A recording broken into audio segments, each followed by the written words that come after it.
Почитувани, последен пример за несовесно и неодговорно несување кон македонската историја и култура е уривањето на споменикот на страдалите скопјани. Овој споменик повеќе го нема до камениот мост, на местото каде што на 13 ноември 1944 година германските фашисти за одмаз да стрелале 9 граѓани, случајни минувачи. Обележјето е урнато при изведување на градежните работи за новите објекти околу плоштадот Филип II. Споменот за страдалите скопјани го нема и нема каде да се положи цвеќе во чест на 9 загубени животи, токму на денот кога Скопје извојува победата над окупаторите. Не постои македонско достоинство без да им се даде заслужената почит на сите што придонесоа денеска да бидеме слободни и да живееме во слобода.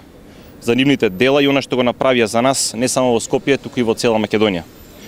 Кому му смета слоганот под кој се бореа нашите предци во Втората светска војна: смрт на фашизмот, слобода на народот. И кому му сметаше спомен обележјето за нашите загинати сограѓани. Расипничкото градење на мегаломански проекти во обид да се создадат нов идентитет на македонскиот народ, ВМРО ДПМН ги брише најсветлите делови на македонската историја. Спомен обележјето на страдалите скопјани беше символ на последните жртви на фашистичкиот терор во Македонија. За него мора да има место во Скопје. Благодарам.